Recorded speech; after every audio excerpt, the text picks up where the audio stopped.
Welcome to Literary Deep Dives and Discussions with me, A.L. Lieske, the author of the Unseen Operative series. Today I've joined with me fellow indie author Nicholas Wolfe. Welcome, Nicholas. Thank you for having me on the show. I appreciate it. Absolutely. So for all of our viewers, Nicholas Wolfe is the author of a book series called The Precursors. His first book is called Shatter. The Precursors, and the first book is Shatter. You had it right. Awesome. I swear I did read it. Well, why don't we go ahead and start off with you telling us a bit about yourself, Nicholas. How did you get into writing? So I'm actually a very avid reader, so I like to read a lot, and it came from me going through a hard time in my life, and I don't know what just sparked the urge for me writing a book. Like, I've had like ideas of hit this here, that there, and then just one day after reading, I couldn't even recall the book's name. I'm like, you know what, let me try my hand at this. 2 days into that process, it kind of just took off. Direct answer, it stemmed from my love of reading. What kind of books were you into? I'm basic. If you got me in like the first 10 pages, I'm gonna read the whole book. It could be whatever. I love fantasy books. I love sci-fi fantasy books. I can do just about anything though. Like, if I read 10 pages and the first time I get that, well, what's gonna happen here? I'm locked. It's too late. I'm reading the whole thing. Totally get that. It's a funny thing that a lot of readers assume that most authors only read in their genre, and we don't. No, you can't do that. Oh, the weirdest thing for me is like historical fiction. Like, you probably wouldn't think that I would read historical fiction, and then Westerns. Like, I've read a few Westerns too. Like, they are so far away from like what I'm actually into. But again, like, as soon as I get those 10 pages. It's funny to me, those Westerns are always a struggle for me, but that's because I'm originally from Wyoming, cowboy country. Stephen King did one though, not a Western, but it was like, what was it? The Gunslinger, right? And it's kind of got some Western in it. And then, like, I guess my hopes for the Westerns after that were like, are we gonna, Dark Tower, Gunslinger kind of vibes here? Well, that'll set you up for it. Stephen King for sure. Speaking of Stephen King, curious thing about him is, I'm sure you've heard it in the author community, whether you're a plotter or a pantser, and he's a pantser. So for you in writing, are you the type of person that plots everything out, or do you just fly with it? For sure, there's a little bit of both, and I think there's a little bit of both for authors, but I'm more of a plotter, right? So, like, I'll have main things that need to happen, and main checkpoints, like A, B, C, D, B, E. But then the numbers in between kind of invent themselves. Like, oh, that was cool. I didn't know that was going to happen. There's always a little element of that regardless of which side you're on. Yeah, characters just sometimes have a mind of their own inside your mind, and they're like, no, this is what we're doing. So let us jump a little bit into the first book that you wrote. You have quite a unique story as to how it came about. Do you want to share a little bit about that to our audience? Yes, I was actually incarcerated for a while, for something that I didn't do, but I'm not here to get into that. But while doing that, you have like a choice. You be surrounded by your environment and let that take you over, or you can, do what you can to stay positive and try to get through the situation. And that is where my book came from. So I did a lot of reading, like I said, while I was in there to keep my mind out of the negative space. And then again, I can't remember the name of the book. Like, that's how much reading I had done in there. It made me want to try my own hand at it. And then next thing I know, I couldn't, like, it was getting me through the hard time. Like, it was a lifeline for me in there, and that is what originated that book and my love for writing. That's fantastic. I was personally drawn to your story just from that aspect from the get-go, because my family's past. My own brother was incarcerated for what we consider is somewhat of an incidental, innocent mistake. And it was difficult for him because the person that put him in jail was my biological father. So I was intrigued because I've been watching his journey as to how he got into music from that experience, and then looking into your story, how you got into writing. There's similar arcs of turning creativity to get through these injustices that happen. You'd be surprised at the creativity that forms in there, and I think it's due to, like, when you're incarcerated, you have a lot of time to spend with yourself, and so there aren't these worldly distractions that can distract you from spending time with yourself. You get to know yourself very intimately, and I think, like, inside there are creators, if you will, because, like, when I was in there, it wasn't just people, like, not too many people wrote books in there, but like music, there's art, there's like food, like man, you'd be surprised at the things that they reverse engineer in there. Making tattoo guns out of microwaves and being like one of the best people at it is crazy. Like, you'd have to just see it. Yeah, like chicken Alfredo made of like things that you buy on commissary is like mind blowing. Yeah, it's crazy. There's a lot of creativeness that takes place inside. I used to live in the Philippines, and it would blow my mind that the things that they could make out of trash, and they would always tell me, well, necessity is what births creativity, and it is true.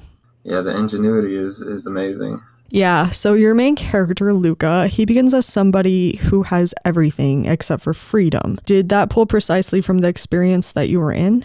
Maybe a little, but not a lot. Like, I wanted to set that up for like everybody's life, not just your life. Like, it's before you know too much about the world, life seems innocent, right? And so like I wanted people to be able to kind of relate to that, and then we all know that kid that had a little too much that we didn't like, you know what I mean? And I wanted to like set you at odds with that, you know, to start the path for his journey of growth. I love that. That is very true. We do all start off on a certain place, and then our eyes get open to all sorts of things around us, no matter where it is that we're coming from. Absolutely. So because you are a person who plots out everything in your story except for those little nuances, what inspired you to start this story, and how did you outline it? Like I said, I just wanted to try my hand at writing, like after reading so much. I did not outline it. I know I'm a plotter. I did not outline it. I just went in, like 2 days in, my brain kind of had already mapped it out. I don't know how to explain that. Like, my hand could not keep up with my brain. So literally 2 days in, I already had half the book done in my head. And then like after the first week, like I knew everything that needed to take place. And I was like, oh, this might be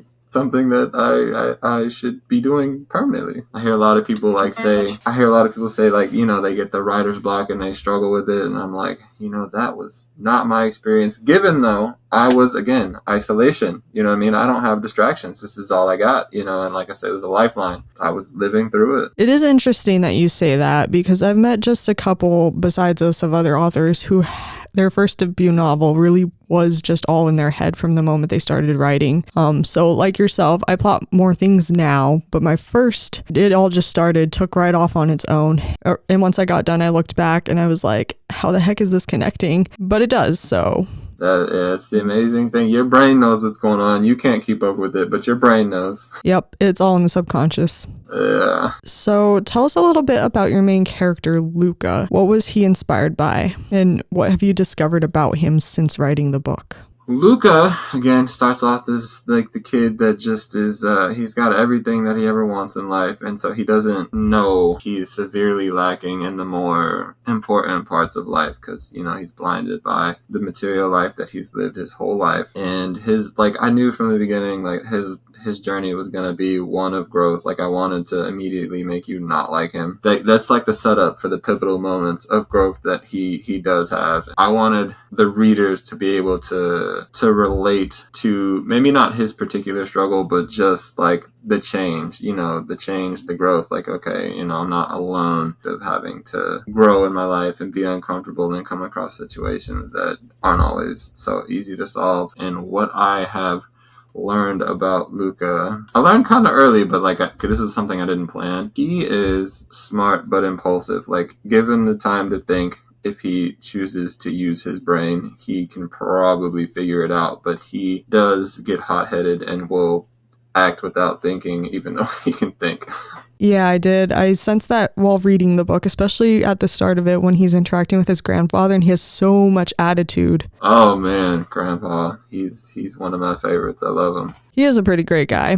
Something I was particularly impressed with was your descriptions of action and movement. So for myself, when I do action, I always have to actually physically do it to be able to describe it. I'm sure when incarcerated, you probably could do some of those things, but I'm curious, what was your methodology for being so descriptive with action? I think the incarceration, but in a different way, right? So like when I was reading, heavy reading, like The Wheel of Time, I think like the last 3 books I finished inside of a week. The whole last 3 books. And like the last one's like 600 to 800 pages, something like that. I don't know. Doing that amount of reading has, you know how you get in the zone of reading, right? And then it becomes a movie?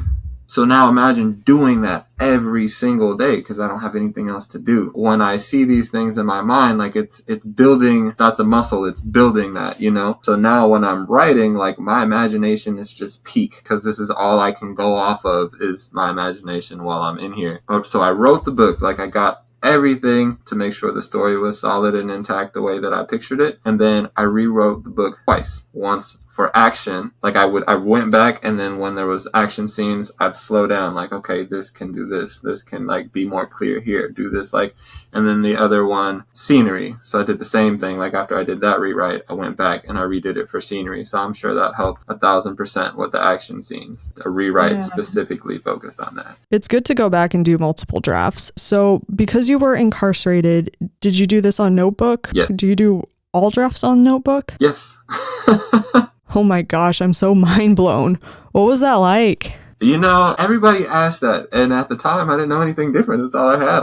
Like, in my mind, it never just dawned on me that people just type books. In my mind, I'm like, okay, everybody has to write. Now, I tried to do the whole typing books thing. It's not my creative process. Like, I can't do it. Like, I don't type as fast as I can write. I do type good, but it's not as fluent with my brain. And so, like, it'll mess up the flow that I got going on. So, like, I have to physically write the books, and then we'll deal with typing later. That's incredible. I can't imagine, like, the hand cramps and when you have to go redo something. Yeah, it went away after like 3 weeks. But my biggest thing with that, though, was the smearing. Like, even pencil. Like, when you write in pencil, like, your whole hand just gets, like, black. And when it's ink, it's worse. Were you doing this all in pencil, or was it like a mix of pen and pencil? I started off in pen because I like pen. And then I realized I was making too many mistakes. And then I went to pencil. And then, I don't know what happened. Like, stopped making as many mistakes. And I went back to pen. Because I don't know, something about the pen. I like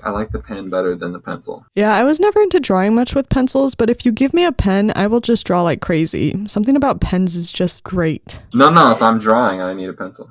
We're opposites. Yeah, if I'm drawing, I need a pencil because, yeah, I'm like, I can draw a little bit. I'm not like the greatest artist in the world. I'm the type of person, like, I don't need to trace anything. If I can see it, I can draw it. Minus the shading. Completely blew my mind when I saw, like, what shading can do to art. And I'm like, okay, yeah. Lines, like anime or just, like, anything that's outlined, I can draw. So it sounds like you're kind of a mix of cinematic mind or photographic. Maybe. That was a talent I had when I was young, before the whole incarceration, like when I was growing up in middle school and stuff, like I could draw. I don't know, that just fell off. And then I did draw a couple of things while I was incarcerated. I'm like, well, that still works. That's still there. But I typically don't draw anymore. I think we all kind of go through different seasons in our lives. For sure. So with writing this book for your characters and for the world building, was any of that inspired by life experiences, real life people that you've known, or was it something that you've discovered as you went? Yes, it'd be kind of hard to explain. I didn't put them directly as they were said, like not about the topics. Okay, here's one, like this. My brother was like 6 when this happened.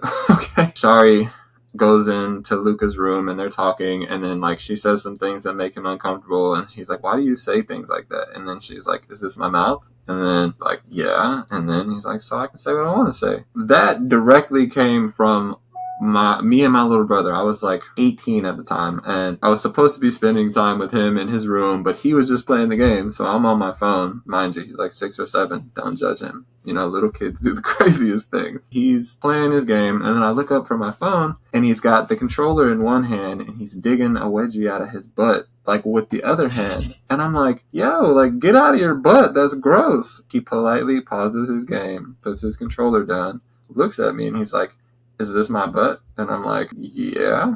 And he's like, so I can dig. So that, like, things like that, like, I do have, like, little wordplay that are just, like, directly related to my life that you guys would have no idea about. But that's how that ended up in the book. I think that's the greatest part of being an author, is that you do have those little bits that are really personal that no one else will understand, but they get in your books and you go back and you read them and you smile. This is great. Yeah. It was so fun. I still bring that up to this day with my parents. We all laugh about that. He's like, I was little, and I'm like, nobody's judging you. So your family, how do they feel about your authorship? They couldn't believe it when I was telling them like I'm inside writing a book, and then they're like, "Really?" And then like I don't think it dawned on anybody till I got out and had that notebook, and then like I started making it slowly become a thing. But now they're all like super happy and super proud, and my mom's so nice. I was gonna say she's probably a little annoyed because she typed it because I can't type. They supported me the whole entire way. That's fantastic. It's really good to have that support system around you. 1000%. It makes a whole world of difference. Well, I guess that also answers my question because in my head I'm thinking, how did you get it from notebook to computer? It's mom.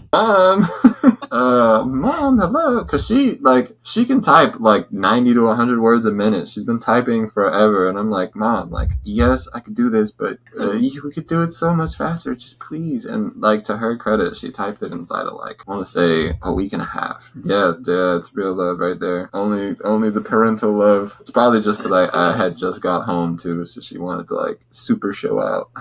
Probably. I don't know. There's just something about moms that they go out of their way to do all sorts of crazy things just because you ask. That's just the love of a mother. Yeah, your world building is quite unique. Most magic systems and fantasy books have very, very complex and different layers. And for yours, you have two distinct types of magics. So how did those come to you and how do they play throughout the series?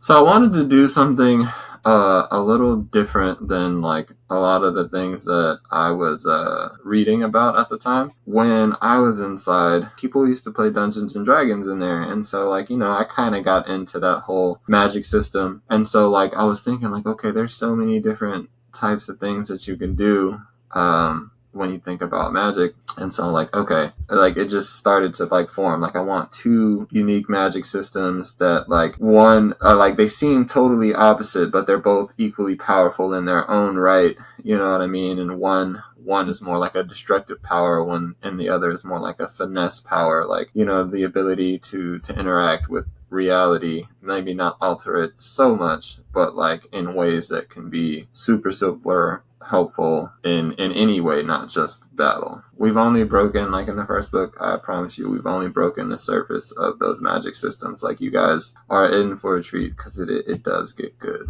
Super. I love it when things kind of lead in the first books and then they just escalate from there. I purposefully did that because I wanted you guys to focus more on the characters, a little bit on the world building, like get invested in the characters, right? That was what book one was about. Like, get a feel for what's going on, where we live, attachment to characters, and I tease you with the magic systems. You said you read it all, right? I don't want to spoil anything for you. Okay. So like the biggest teasing that I probably did was when Storm turned into that thunderbolt in the sky to go catch Luca.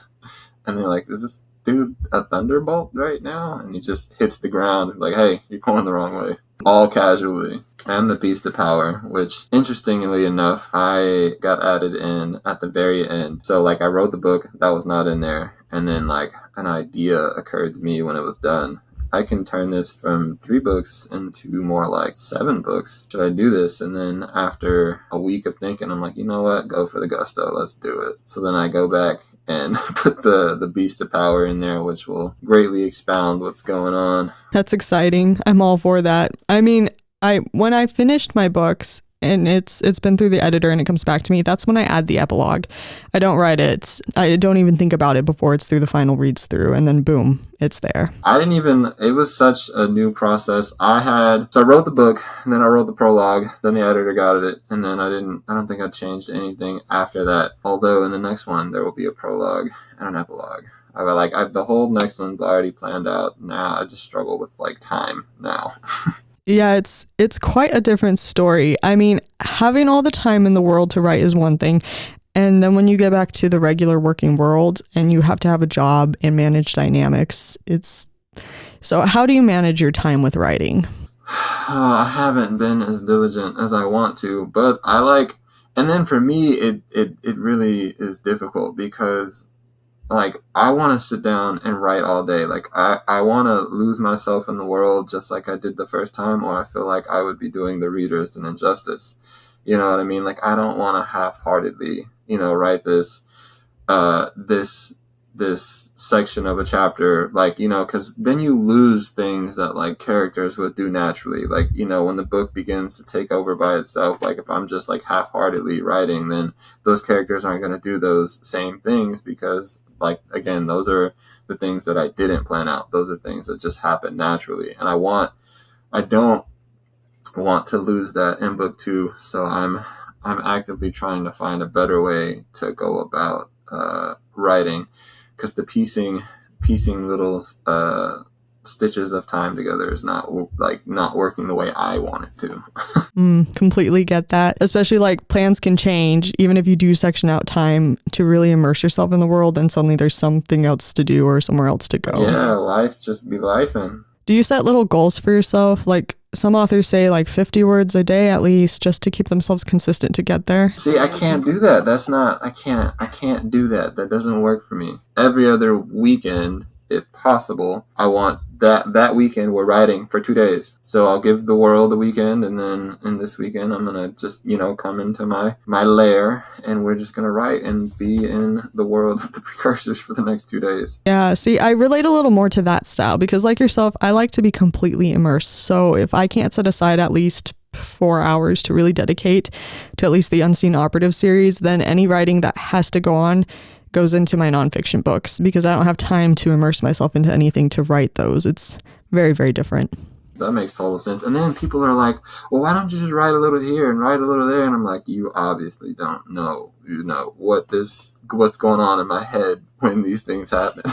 Yeah, if the entire book is in your head and you're only writing little portions at a time, sometimes it's really hard to catch up and reconcile like what I've already written versus what hasn't been written. I have to go back and review what's been done and what hasn't. You know, it takes its own length of time instead of writing.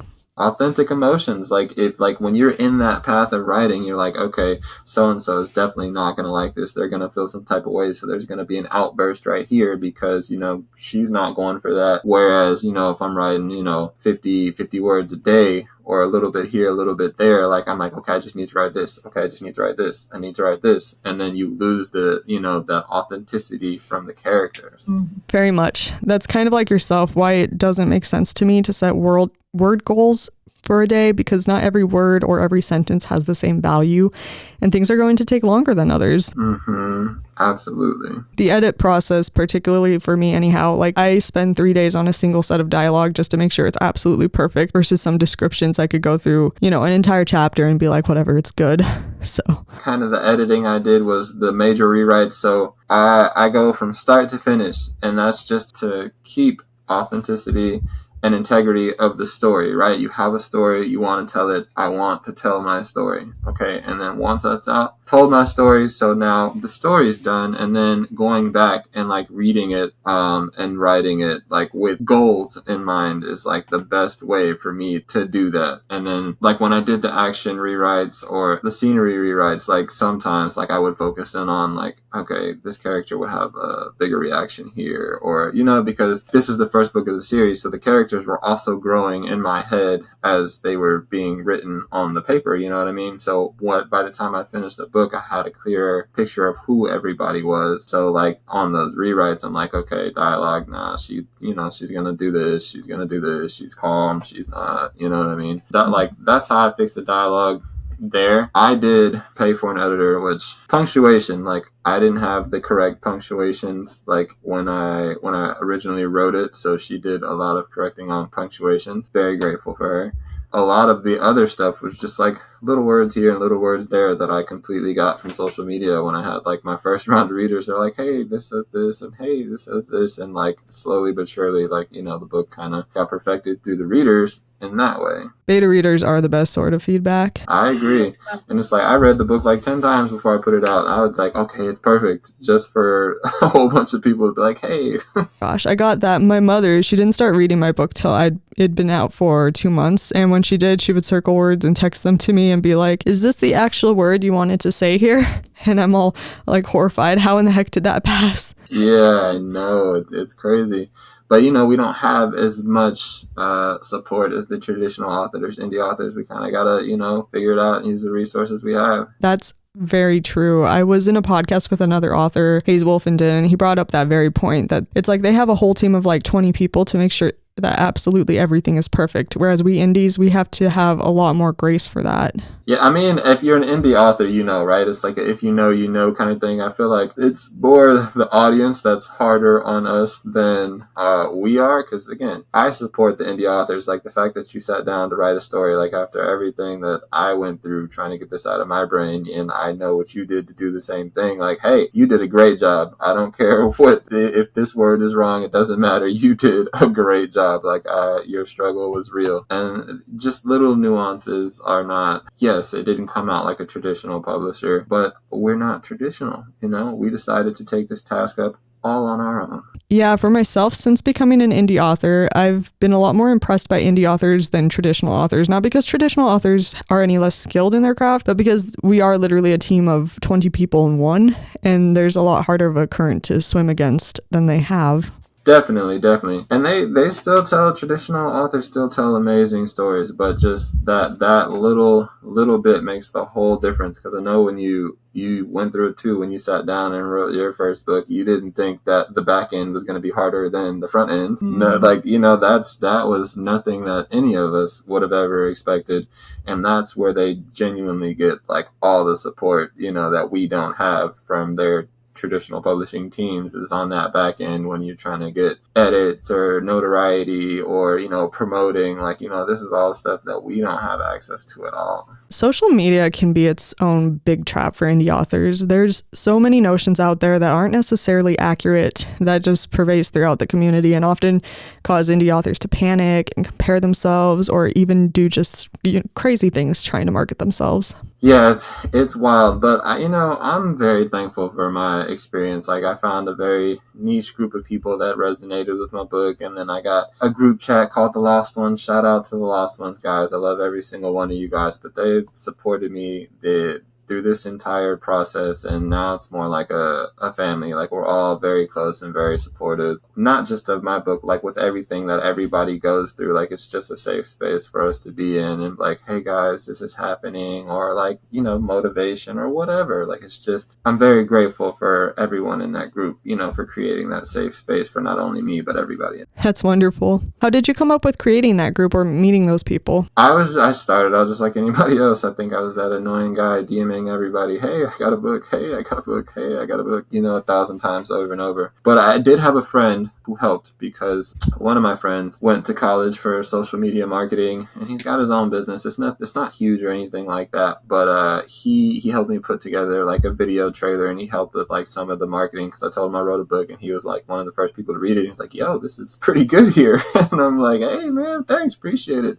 And you know, he shot the idea of like, you know, the whole social media platforms, and like I was completely lost. I'm like, wait, what? He helped start that, and then I had to like manually take over from there. So like with his video trailers and setting up all the social media, like he did all that, and then I kind of just dove in, and we're here. That's awesome. How difficult was that a learning curve for you? You know, I'm from the era of like outside, we had the internet, we had cell phones, we had no cell phone. Like, you know, I grew up in the middle of all that. So like learning the technology wasn't hard at all. Then the politics, like, oh, you can't say this, you can get banned for this, you can, like, you know what I mean? Like, and then Instagram having the biggest thing for me was Instagram having we think you're a bot. Like, how is a bot telling me it thinks that I'm a bot because I'm working hard trying to find people to read my book? This makes no sense. That was wild to me. So like the Instagram telling me to slow down, and yeah, so just the politics and trying to navigate, like, you know, this is acceptable, this isn't. That was probably the more difficult part. Yeah, there's a lot of difficulties there between that and then the algorithm always changing. It's a constant headache to be online. For sure. But you know, I found the pace, and I'm kind of just flowing with it. That's what you got to do. You've got to do what flows with you. Throughout your publishing journey, what has been the most difficult part for you? Probably marketing. I think that's like, you know, marketing and spreading awareness, because we're not infinitely made of money, and that's ultimately what it comes down to. So just trying to find the right strategies to market and spread awareness about your book got to be the hardest part. Definitely. I'm writing a book called How to Fail at Indie Book Publishing, where I kind of walk through the different processes that you could possibly fail at and how to counter them. And the biggest takeaway that honestly had or honestly ever give people is that your author journey is never going to be defined by a checklist. You have to discover it for yourself. Right, yeah, because when you dive in there, like it's dynamic, it's not static, it's always changing, you know what I mean? So yeah, it's gonna be defined by you and how you approach the million different things you need to approach. It's not going to be the same for everyone. Yeah, so with the world changing and technology changing brings up the question on the hot topic of AI. What are your thoughts on AI? Like, I've been seeing all about it. I don't think people should use books to write or use AI to write books. You know, I'm not like very judgmental, but I feel like it defeats the point of creation. You know what I mean? What's the point? You know what I mean? If you used AI to write a book, you're here for money. You know, you're not here for the art form. You know what I mean? And that's what a true author, indie author, traditional author, that's what we're here for, the art form. Like, I want to tell a story that just immersed the whole world. Like, it has nothing to do with money. Part of the reason I wear this mask, I don't want anybody to know who I am. I don't want like notoriety. I don't want, people, oh, that's Nick. I don't want any of that. I just want to write stories, and I would like if people enjoy them. Yes. Oh my goodness. I love that you said that, because it's all about the art form of it. It's the skill of it. There's the thing that's happening in your mind that is indescribable as you're weaving this story out of nowhere with all these creative elements. And like, that is what it is to be an author. It's not the money. Exactly. So when again, I'm not judgmental. If you want to do the whole AI thing, kudos on you. Totally get it, but it's not a me thing. Like, I'm going to sit down and handwrite my book. So do you think you'll always just write your books by hand, or are you ever going to learn the typing thing? I think I'm going to stay with the by hand. Like, I know I get so much backlash about it, but like, it's for me, like, since that's how it started off, that's like my creative flow, my creative process. And I enjoy it. Like, to sit there, my back doesn't enjoy it, but I do. Like, my wrist doesn't, but I do. Like, I just sit there with my cup of coffee, looking at the book, and my hand's like, bro, what are you doing? My back is like, all right, can we lay down? Like, but I don't know. I enjoy it, so I think that'll probably be something that I continue to do. No pain, no gain, right? Exactly. I wish I could. My body goes through all sorts of pains trying to sit up straight and write. Yep, I got one of those comfortable chairs too. Oh goodness, and it still doesn't help? I know. They just marketed good marketing. Yeah, well, that's what it comes down to. With all the products, they can convince you to buy anything regardless of whether it's good or not. Absolutely. They got us to buy it. They did their job. So something I get a lot from you just in this conversation and in the book is authenticity. I don't know if that was a thing you were going for, but I'm curious if you have any outstanding themes throughout your book series that you want readers to take away. No matter how lost you are, you can always be found. That'll always be something that'll probably remain consistent throughout all the books. Don't be afraid to go through challenges, to grow. You know what I mean? No matter how dark it may seem, like there is a good on the other side, or growth from this moment. This too shall pass. You know what I mean? And I embody that experience from what I went through. So like, I did 6.5 years incarcerated, and I'm supposed to be another statistic, and I don't want to, I'm not one for bragging, but I'm not a statistic. Like, my life is nice. And so like, I want that to be the theme. If you take anything from the book, like, it'll be okay. It'll get better. You just don't stop. Yeah, those are the defining moments. I like that you call your group the lost ones, because we all go through these defining moments of being lost in some form.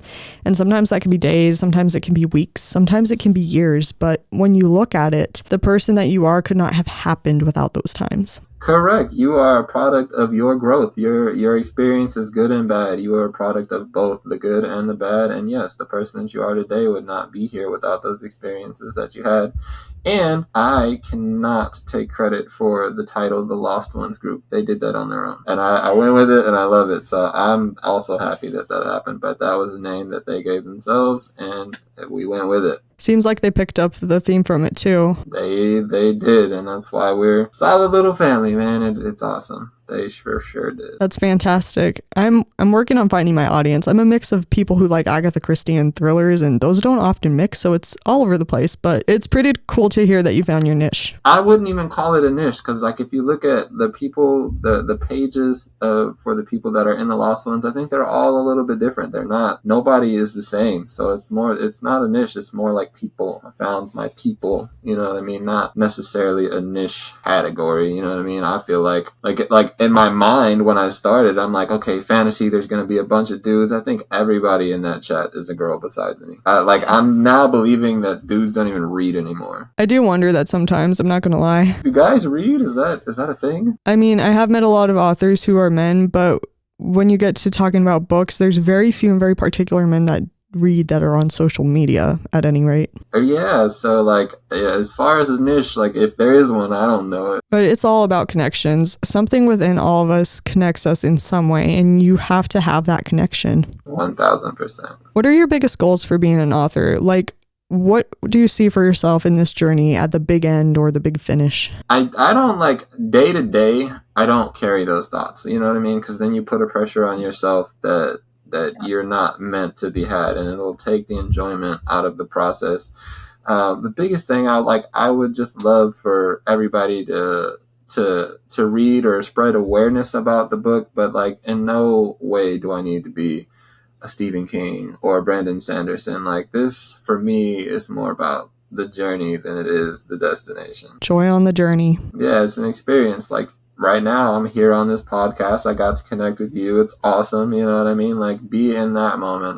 The future is whatever's gonna happen is gonna happen. You know, I'm here for the ride. Pretty much, yeah. Whatever happens tomorrow is out of our control anyhow. So we really have to be present with the things that we're doing. Correct. You can't control what's gonna happen. You can only control how you react or act to what happens. Profound words. Grandpa said those just now, like rent free in my mind. He didn't say them in the book. He just told me right now. He just told you. Better carry that for when you start writing again. Right. Let's see. I have like 1,001 questions that I wrote down. Well, I guess one that everybody who's watching is probably curious about is the mask. Now, I know it is to keep your identity anonymous, but why the specific mask that you chose? Wolfe is my mother's maiden last name, right? So we went with Nicholas Wolfe, and then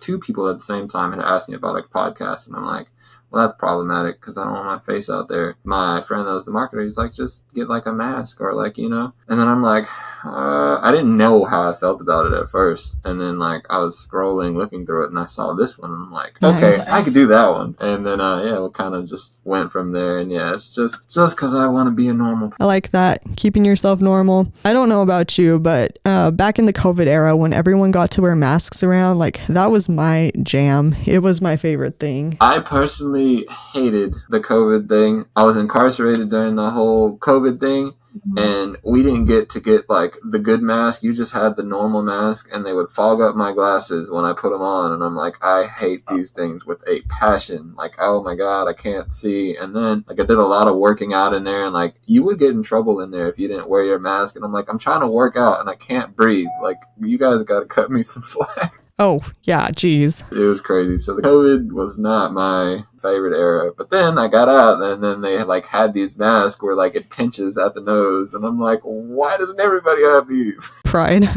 They're so much better. Actually, I met my husband during the COVID era, and he had a handmade Majora's Mask.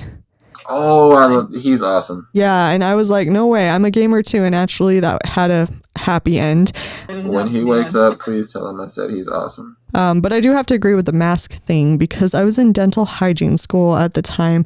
They made us wear these thick masks called N95s, and they're triple the thickness of a regular mask, and then you would have a second mask on top. Oh my gosh, yeah, nope. I'd have been like, hey, look, I'm gonna be remote and just work from oh yeah, the mask era was not my favorite era. Yeah, no, we had a girl actually pass out in the program, and it was not good. Yeah, it tells you all you need to know right there. Like, oh man, yeah, COVID funny era. That was definitely interesting development. And so I can't even imagine, like, you've been incarcerated. That's a very difficult experience. Then you have COVID on top of that. Then you have to come out, and it's still going on and readjusting to everything. Where I was at, we were like the last place to get COVID. Like, we were like, I don't know why or what, but like we didn't have it for so long, right? And then the moment it touched the unit, like it spread like wildfire. So I caught COVID. Like, the first time was the worst, and I'm just like I freaked myself out because I get in my head a lot, right? I caught COVID, and then I felt COVID, and I was like down bad for like 2 days. I kind of like shook back a little bit, but then I noticed my heart was beating a little faster. I was in really, really good shape back then. And so like I had like a resting heart rate of like 60, and then like my heart rate went to the 90s, and then I'm like the nurse like, hey, my heart's beating fast, but like 90s is normal for America. So she's like, no, it's not. I'm like, yes, it is. And then so like I started to freak myself out, and then I like had to go through this whole thing. I'm like, finally let me go to the doctor like 2 weeks later. He's like, bro, you're just dehydrated, chill. And then I'm like, there's no way. And then I just started drinking a whole lot of water, and it just, dehydration, are you serious? And then the next 2 times after that, like I knew when I caught COVID. And like now I know how to tell when my body has COVID, because like dehydration is a big thing with COVID. And I don't know why, but my left eye will start to twitch when I'm dehydrated. That's like a telltale sign, like, hey, like something's going on here. Last 2 times I had COVID, like I worked out through it. I'm thankful, because it doesn't always turn out that way. Yeah, I guess when it comes to sickness in general, a lot of it does come down to mindset. If you're going to talk your way through it, and a lot of folks just can, that's how powerful the subconscious is. Nah, but like COVID was probably the first time I caught COVID. That was probably the realest sickness that I've ever had. Like a lot of times, like I grew up in a family where my dad's like, if you're not bleeding, you're going to school. So, just deal with it. And so that was my mentality with, every sickness. And then I caught COVID, and then I'm like, okay, I'm going to try to do that with this too. And like, no, that's not how that happened. Like I couldn't read. Like I had that mind fog. Like I'm sitting here trying to like, I couldn't read. So then I like digressed. I'm like, hey, let me read your anime book. Cause like now it's like, this is a challenge. You know what I mean? Like now I'm trying to read this anime with pictures, and I'm like, why is this so hard? Like, wow, like this must be the brain fog. Like I cannot read. This is wild. And I couldn't like stay up for like more than 30 to 45 minutes. I'm like, and that was part of the scary part of like, I'm really sick. This is crazy. Yeah, it's experience like that inspires a lot of psychological elements in certain thriller books from certain authors that I've talked to. No, yeah, I could definitely see how that could end up in like a zombie apocalypse book. Like that was a very real experience. Yeah. Do you have any specific experiences that really worked their way into your books? Yeah, the working out. So Luca in the Forest was like directly I started working out when I was in there, and I thought I got like to a good point. And then you always, always, always meet somebody that is just in so much better shape than this level that you just got to, that you just thought was amazing.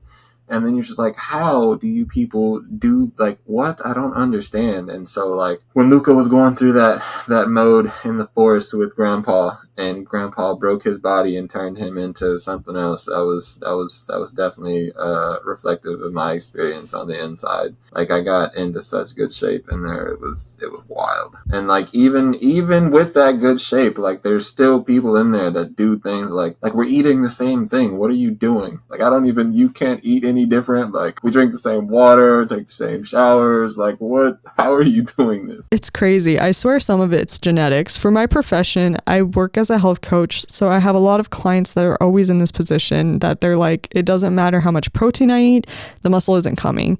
It doesn't matter how much I'm lifting, I'm just sore all the time. And it's always a navigation of comparison that it's so funny that some of us are genetically able to just be fit, and then there's the rest of us. Right. And then, man, speaking of genetics, there was like this one dude, he's like 6'2", 60, 170.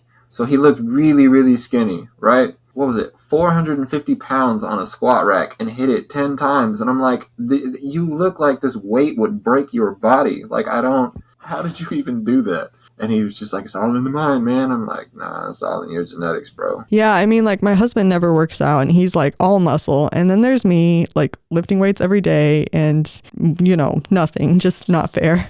I grew fast when I was young, and so my body was uncoordinated my whole life. Not till like 26 did I start to get like coordination inside my body. And so now, like, I'm thriving and jiving, but like, sports and college, all that's too late now. But I feel good. Yeah, so wrapping things up, why don't you share with us your favorite thing about being an author and your top advice for aspiring authors? My favorite thing about being an author is the community, or my community in particular. Like, I love connecting, like, over books in general, but like, there's, that soft spot in your heart when somebody loves your book, you know what I mean? And it's just like, oh, like, so that is like probably the most rewarding experience about being an author for me. For authors just getting started, best advice I can give you is just ignore the noise. Like, you have a story to tell, you tell it. Don't let nobody tell you what the story is supposed to say or this or that. You tell them, go write their own book. You tell your story and you let it flow. There's no judge, there's no standard, there's no, this is your art, this is your creation, and you do what you do and then share it with the world. Don't put that unneeded pressure on yourself. Enjoy the process. I love that. That's excellent advice. Learned advice, but like that, yeah, I think that's the realest thing that I can give anybody that's just starting. Thank you so much for that. To all of our viewers, you can check out Nicholas Wolfe on any of the links below in the description. I will have his socials down there, and I believe you have a website, Linktree, right? Yes. So his website will be down in the description. Check out his books. Definitely check out his group too. If you're interested in joining this channel, please subscribe and like so we can keep supporting indie authors, and we will see you next week.